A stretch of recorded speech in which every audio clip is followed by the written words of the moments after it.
જૂનાગઢ જિલ્લા પોલીસ દ્વારા યોજાયેલ કોસ્ટલ એક્સરસાઇઝ દરમિયાન મળેલી નાર્કોટિક્સ પદાર્થ અંગે તેમજ સમગ્ર જૂનાગઢ જિલ્લાના એનડીપીએસ કેસ તથા દરિયાઈ પટ્ટીના વધી જતી ગુનાહિત પ્રવૃત્તિઓ વગેરેને ધ્યાનમાં રાખીને તમામ પ્રવૃત્તિને રોકવા માટે અને દરિયાઈ પટ્ટીની વધુ સઘન સુરક્ષા માટે એક મોક ડ્રીલનું આયોજન કરવામાં આવ્યું હતું. તો બીજી તરફ પકડાયેલ તમામ આરોપીઓને પોલીસ હેડક્વાર્ટર ખાતે ટેક ધ ક્રિમિનલ અભિયાન હેઠળ બોલાવી તેમનું કાઉન્સેલિંગ કરવામાં આવ્યું હતું. જૂનાગઢ જિલ્લામાં કુલ 40 કિલોમીટરનો દરિયાઈ સરહદ છે. આ દરિયાઈ સરહદને વધારે સુરક્ષિત કરવા માટેની એક મોક ડ્રીલ, એક દરિયાઈ સુરક્ષા એક્સરસાઇઝ રાખવામાં આવેલી.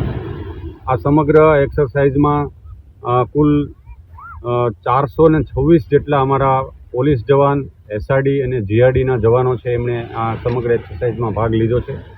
આ આખી એક્સરસાઇઝમાં 22થી વધારે અધિકારીઓએ ભાગ લીધો છે.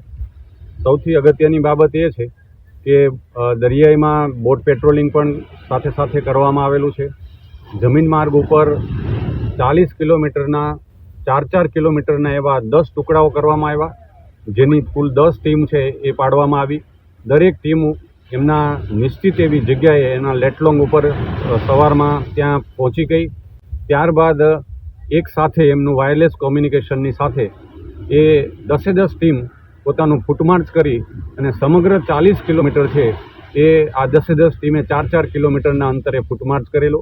અને સૌથી અગત્યની બાબત એ છે કે આ આખી એક્સરસાઇઝને બરાબર નિરીક્ષણ થઈ શકે.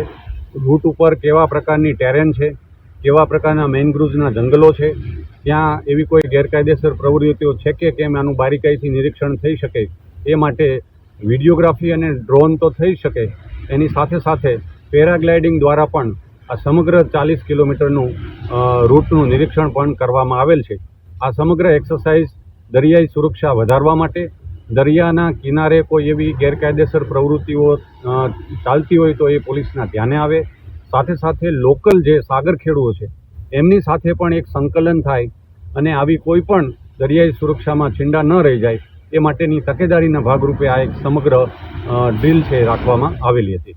જૂનાગઢ જિલ્લામાં કુલ 40 કિલોમીટરનો દરિયાઈ સરહદ છે. આ દરિયાઈ સરહદને